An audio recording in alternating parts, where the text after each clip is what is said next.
Hi. Hi. Thank you for the opportunity to present tonight. Thank you to all of you, our Board of Ed members. As we say every year, a presentation like this doesn't just happen overnight, and it doesn't just happen between the two of us. There are a lot of people who lay their hands on these numbers and are a big part of the fine-tuning. Thank you to our administrative team, the cabinet level and the building and district level administrators. Also our department chairs, they scrutinize their own departments at the secondary levels. Our coordinators, our music, art, phys ed, library, media coordinators. It was mentioned earlier, the business office, they are incredibly hardworking and they help us with the numbers, they help the inputting, but also our building and district clerical staff. At every building, there's someone other than the administrator who's typically, putting numbers in, overseeing either, oh, I just noticed this, or did you think of that? In our office as well, particularly Teresa Padilla, who is the one who inputs all of this. So thank you to everybody. Is there anyone else you want to thank? Nope. You did great. All right. So the presentation tonight consists of three main parts. The first is just general highlights and noteworthy items that are part of the C&I budget this year. Then we'll kind of get into the breakdown of the C&I budget in general, what the various components are of that. And then at the end, we'll go through specifically the special education and PPS budget because that represents by far the largest portion of the overall C&I budget. And ultimately, we're trying to answer the question from a budgetary standpoint, what does it take to instruct our students, develop our staff, and connect with our families and how do you make that all look nice and neat within these types of numbers? So I think from a general perspective, similar to I think the sentiment that Lori shared regarding human resources, the key focus for us in going into budget development is maintaining all of our programs. That's our number one goal. I think everybody's very proud of the work that we do within our school district and how do we make sure that we continue to equip our staff with the materials and resources necessary in order to be able to do that. So at a very basic level, that is our number one goal. And just a side note to that, which is interesting, we've been interviewing for a number of open positions within the district, and Lori and I did screening interviews the other day for one of the positions, and the number of people who came onto the screen and we were interviewing, the number of people who said, I was researching your district, and oh my gosh, we know you're good academically, we know you're moving forward in an academic direction, but what you offer kids in terms of music, art, and then the fact that you display that and show that all over the place, that's what people notice about our school district. So it was great. Yeah. Professional development obviously was something that is a carryover from last year. We increased the professional development lines. Now that we're post-COVID, we're really starting to bring people in and send people out to a lot of important and noteworthy forms of professional development to be able to support instruction in the district. One of them was the Tri-State Consortium, which we spoke about last year. That is, again, continuing this year. Our relationship with them, we've very much benefited from our partnership with them, as well as all of the various other initiatives that we provide PD for our staff. And that one in particular is a regional group of district leaders and learners, and what they allow us to do is be a part of a team who goes into other school districts with a constructively critical lens. So we go in and we pick topics, we say, oh, this is what this district is doing. They open themselves up to us, and we have people who go in and sit on a team to say, all right, District A, this is how you're doing. Next year we'll be the recipients of that, and we'll be opening our doors to Tri-State to come in and determine how we're doing within a particular topic. Last year, we sat here and spoke about the need to support our teachers and students in terms of the learning and reading. We purchased foundations, we've mentioned that a number of times, which is a specific multisensory phonics program to help our teachers and our students get back to the basics. That's what Ms. Rodriguez had said a number of times, that getting back to the basics was really important. So this budget, one of the highlights is the Phase 2 component. Expanding teacher resources and training to cover more than just phonics and more than just decoding, but to really analyze and focus on vocabulary development and background knowledge, leading to what we know as skilled reading, where things such as word recognition and comprehension come together so we can teach reading more holistically. Another item, again, is a continuation from something that was started last year. Last year's budget presentation, I spoke about how we were going to incrementally increase our career and technical education BOCES line in the school district. Last year, I presented on how we were going to increase that by 5 seats. We're going to continue that initiative again this year. The rationale behind that was, you may recall, BOCES had a capital project where they're doing a lot of facility work there with the intention of increasing the number of seats available to students across the entire county. Rather than being confronted with a sharp increase down the line, our intent is to incrementally phase that in over a number of years, so that way by the time that project is fully completed, we're in a good place to be able to send a good number of additional students to that program. So that initiative is, again, being continued in this year's budget. Another item that was in there, and this was something that, as Matt and I have been kind of combing through the final budget submissions, we realized that it kind of echoed something that Patrick has been saying, along the way about, in general, things are more expensive. We're noticing, you'll hear in a lot of the different budget lines that increases are the result of different fees and different services that we have to pay for on the C&I side, ranging from, the repair and replacement of equipment to services that we receive outside of the school district. The cost of things are going up, and that's one of the things that we've seen woven throughout a lot of the different budget lines across the school district. And a very specific example to that is last year, the gentleman who tunes our pianos throughout the district retired. And his costs were at a relatively, stable rate for a lot of years. Well, he retired. Well, the new group that we're using to tune our pianos is more expensive. And that's just an example of... Double. It is. It's And double. that's an example of the increase. To service a kiln in an art classroom now costs more money than it used to. So those are examples of specific fees and services. And then again, at the end of the presentation, we'll go through the special ed and PPS budget and talk about the various implications of services that we provide to some of our students with disabilities. So core programs are inclusive of all of our buildings, our 7 instructional buildings, and the costs that are associated with running them. Includes our textbooks and our supplies, includes in this budget, it will include our reading program and monies for that. Supplies, we'll get into the very specifics when we get into the sciences and social studies up at the high school. District-wide programs, again, those are all, health, art, music, LOTE, FACS, tech, gifted and talented, all fall under the district-wide programs. And these, just for your information, when the proposed budget reports were loaded into board docs for tonight's presentation, these are the individual categories that are the reports that are running there. The next one is physical education and athletics. Those are 2 sets of budget items. One is for the PE budget K-12 across the entire school district, as well as the budget of our interscholastic athletic programs, ranging from various fees, league fees, official fees, fees for tournaments, as well as equipment and materials for supplying the teams what they need for their programs. Special secondary programs includes the business department up at the high school, lines for student activities, as well as the BOCES occupational ed line, the CTEC line that I was talking about earlier. That's included in the special secondary budget. And then we round that off with instructional support at the building levels. That's where our principal supply line, our general supplies, that's what under which they fall. Conferences, where we're continuously sending our staff to, and meeting costs. Educational support services covers our academic intervention programs, our AAS reading, AAS math, as well as our parts or some of the funds for our English language learners. This is not inclusive of our federal title funds. There are monies that are associated with those programs in particular.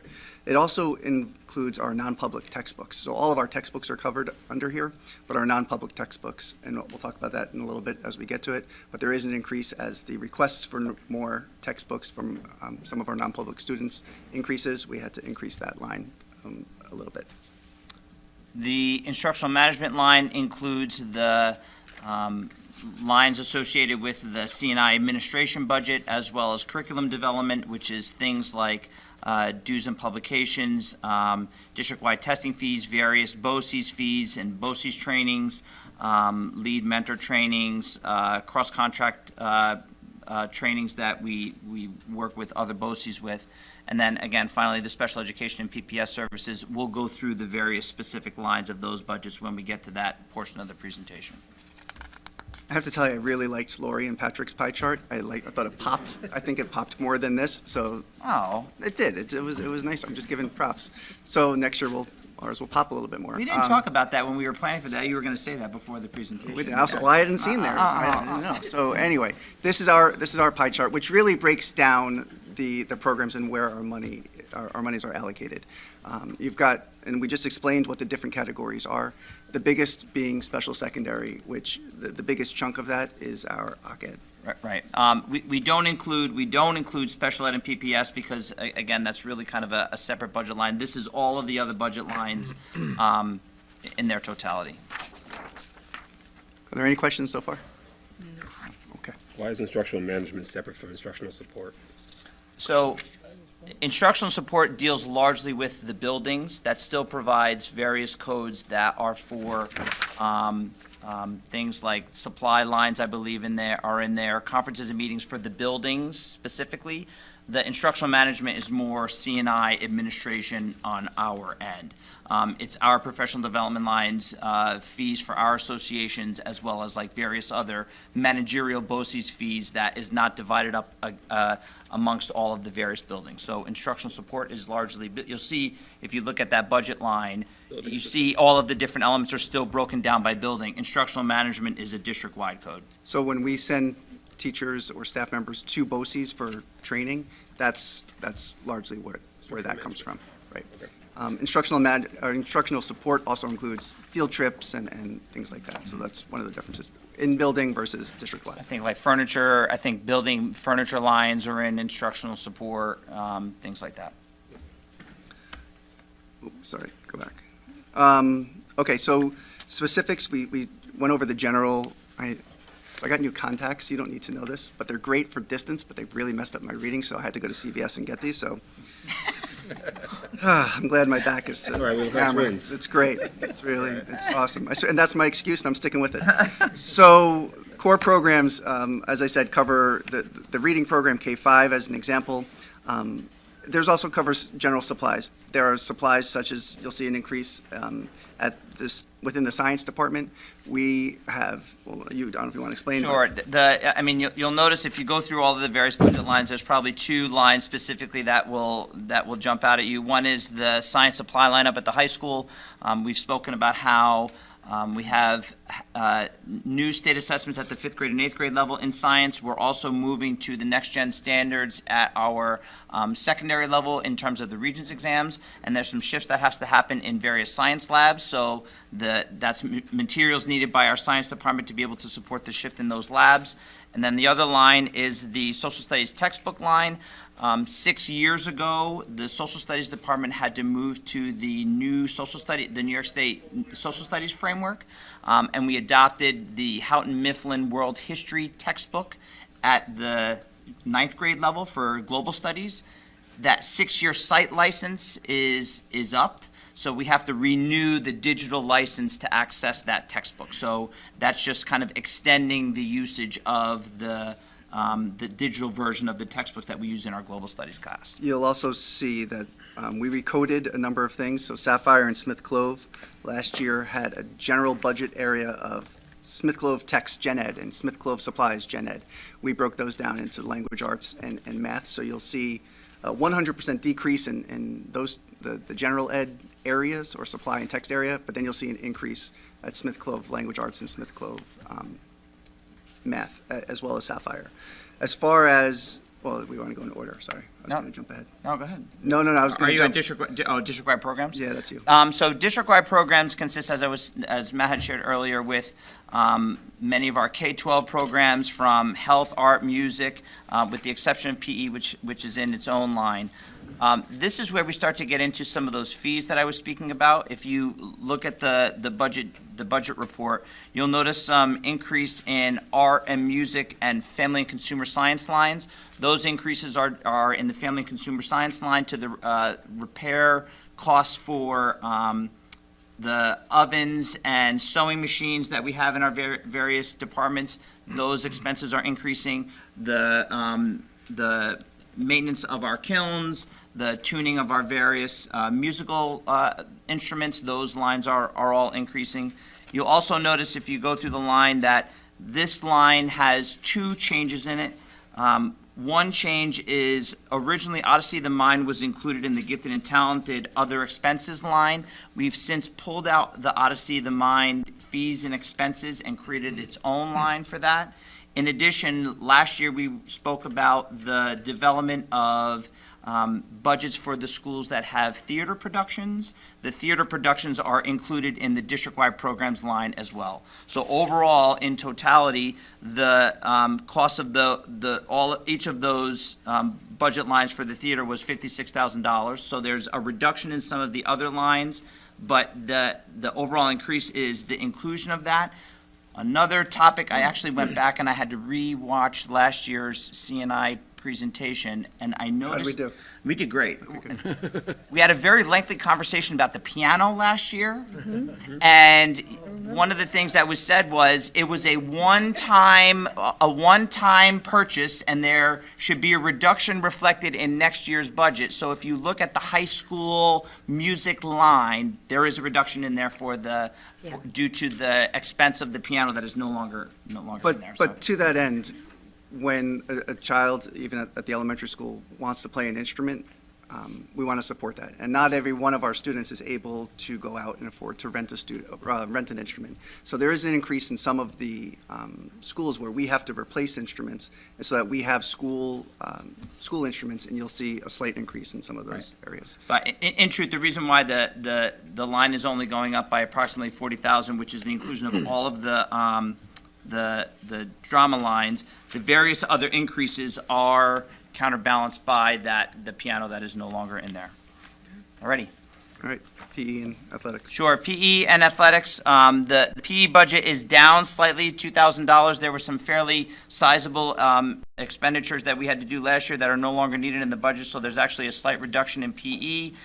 The majority of the increases on the athletics side, again, can be attributed to various fees that are being charged to our teams. If you went through the various detailed reports, many of our teams participate in different invitationals and tournaments and things like that. Many of those fees are increasing.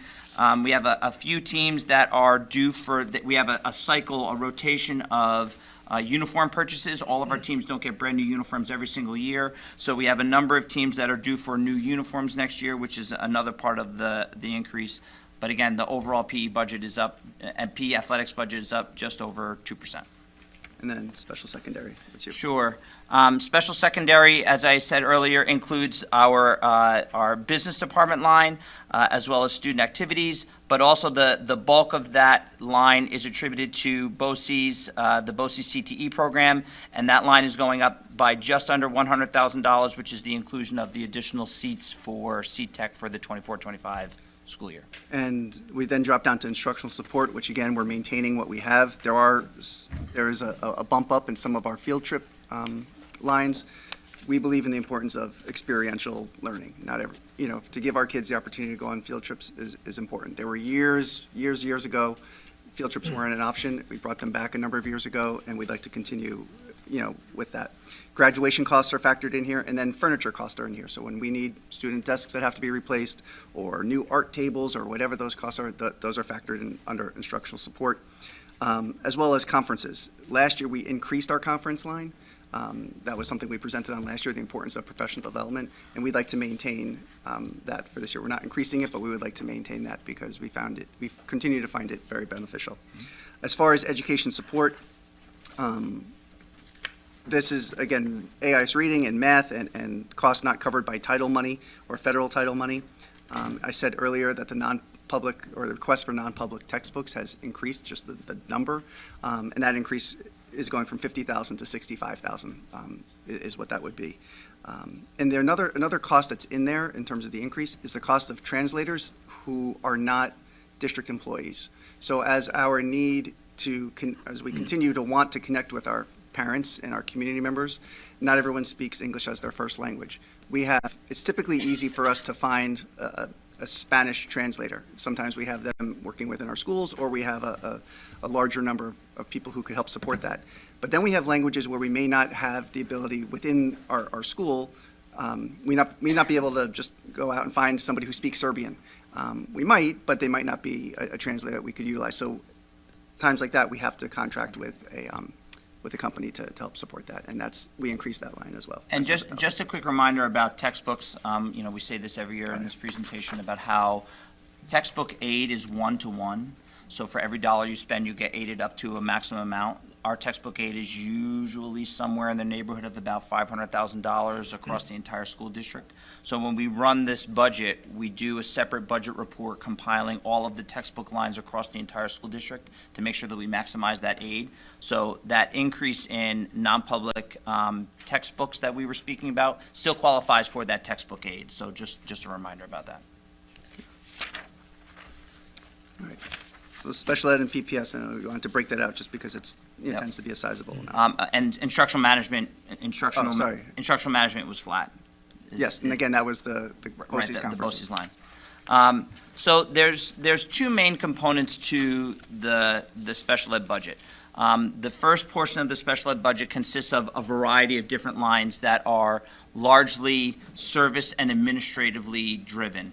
One is our district-wide guidance line, which is $5,200. We're projecting that that's going to be flat next year. The next line is health services. The health services line consists of services that are both within our own district nurses' offices, as well as contracting to support our students of our district of residence students that are elsewhere. The increase in that line, the $45,000, $45,904 increase, is due to the cost that we have to pay for services of students that are placed outside of our school district. I'll give you an example. Sacred Heart, which used to be a district of location non-public school in Monroe Woodbury, we were required for any student that was a Monroe Woodbury resident student providing health services to Sacred Heart. When Sacred Heart closed, many of those students went to non-public schools that were outside of the Monroe Woodbury School District. If they reside in Monroe Woodbury and they leave the school district and go elsewhere, we're still required to provide services, and usually it's in the form of the district of location of the school that they now attend bills us back for those health services that we should be providing because the kids reside in Monroe Woodbury.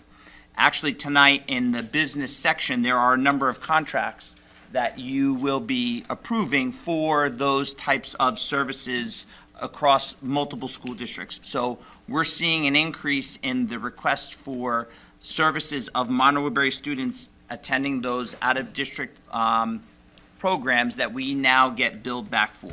So that's what that increase is attributed to. Largely, we sit down with the business office, they share with us what the billing is for those various services, and we just need to make sure that the subsequent budget reflects accurately what we are projecting based upon this year's current expenditures. So really, it's just, we're seeing an increase similar to the textbook request, we're seeing an increase in health services, so that's what the increase on that line is. The Committee on Special Education line is associated with various fees for our Committee on Special Education, which includes various services for out-of-district evaluations, as well as the travel lines for our various staff. That line we're projecting as being flat. The special class line is basically students with who get services in district where it's various textbook lines, it's various supply lines and consultants. There's a reduction that's happening in the special class line That's my morning alarm. Yeah. So, I wake up to that every single morning. No, it's great. I'm up. The $20,000 increase in the special class line is actually the result of a reduction in a different line in the PPS admin. And you can see that if you looked at the actual budget report, where we're shifting, again, looking at the expenditures, we needed some additional funds in the supply lines to support our programs in district, but we reduced another one of the lines by $20,000 in order to be able to compensate that. However, the remainder of the increase in the PPS administration line is due to two factors. One factor is the PPS admin consultant line. We have an increase of students that qualify for Medicaid reimbursement within the school district, and we actually have a company that does that, that oversees that process for us in the terms of Medicaid billing, and there's an increase in costs associated with the fees for that company, so that's what the increase in that line is. That's the PPS admin consult line. And then the second line is the PPS admin BOCES services. We previously had a private contractor that oversaw our high cost and stacking of aid for our special education students. We no longer use that private contractor, and we actually contract through Questar 3 BOCES upstate. And because that's a BOCES line, that line qualifies for BOCES aid. So we needed to create a PPS admin BOCES services line, and the funds are taken out of that line now in order to be able to qualify for BOCES aid. So that's the creation of a new line, but the funds were coming from someplace else for that. The last line is the home hospital instruction line. That is for students that are placed on instruction in a various healthcare facility because they have various medical needs, and many of the facilities have tutoring services and education services, and because they are Monroe Woodbury residents, we have to provide that level of instruction for the students while they're in that placement. We currently have students that are in that program. We're projecting that they may be in that program into the 24-25 school year, so we had to increase that line in order to be able to plan for the likely continuation of those services. So those are, again, largely fee and service driven. Overall, you see the increase is approximately $220,000 in those lines. However, many of them do qualify for various forms of aid. The next portion of the PPS budget is tuition driven. So we basically have a number of different tuition lines in the district. The first tuition line is the tuition non-resident line. That's basically for any student who attends a non-public school in Monroe Woodbury as the district of location. Similar to what I was talking about earlier regarding health services, we're responsible for the services of students who reside in Monroe Woodbury. When Sacred Heart previously existed in Monroe Woodbury, if a student from a neighboring school district went to Sacred Heart, we provided the health services to that student, and we would have the ability to be able to bill back that student's home school. Similarly, any non-public school where a student requires any sort of related services or special services, because we're the district of location, we're required to provide those services to that student, but then we bill back that student's district of residence for those services. So all of the fees that are associated with this line in the budget are 100% reimbursable because we bill back the district of residence of those students in this line. So even though you see an increase of $114,000, we're projecting an increase in need of services. In the end, that $114,000 will be recuperated because we bill back that student's district of residence. I hope that makes sense the way that I explained that. The next line is the bulk of the tuition budget, which is the tuition resident line, which basically consists of the education of Monroe Woodbury students that reside within our school district that require various services in a number of different out-of-district placements. I'll talk a little bit more in a second about what that increase is attributed to. Again, that is not a one-to-one reimbursement the way that the non-resident is, but many of those students qualify for high-cost aid and stacking where we get reimbursed from state ed. Finally, the last line is the tuition chapter students. That's basically the costs associated with students that are placed in various different types of homes by state organizations that are, again, within the boundaries of Monterey Woodbury. Many of the students are from other locations in areas outside of the school district. Similar to the tuition non-resident line, those lines are able to be billed. So even though there's a reduction in that line, we're projecting a reduction in that line next year, those funds for that line are reimbursed back to the school district. So going back to the resident line, the increase in that line is attributed to a variety of different factors. We track every single student that attends every single program, in many, many different programs in a variety of different counties in the area. First and foremost, we project approximately a 3% tuition increase on an annual basis. If there was no net change in any student either registering in the school district or leaving the school district or a student being brought back to the school district, we factor in an approximately a 3% increase just from a year-to-year tuition cost. So a portion of that increase can be attributed to that. Another piece of that, if you actually dug into the WinCap printout, you'll notice that specifically the line that is increasing the most is hold on one second. It is the other public Orange County, it's the tuition students with disabilities BOCES line, because we have a cohort of students that are CPSC that are now becoming school-aged, and we're projecting them, a group of students that are going to be going into an out-of-district placement. So that's where the other portion of that increase can be attributed to. And once again, that is not a one-to-one aidable situation, but it does, the majority of those students do qualify for stacking and high-cost aid. So I have a question on that line. Sure. We're talking about 7,500, right? Yep. The 2250, 490, 09, 7500? The tuition. Oh, yeah, in general, the general resident tuition.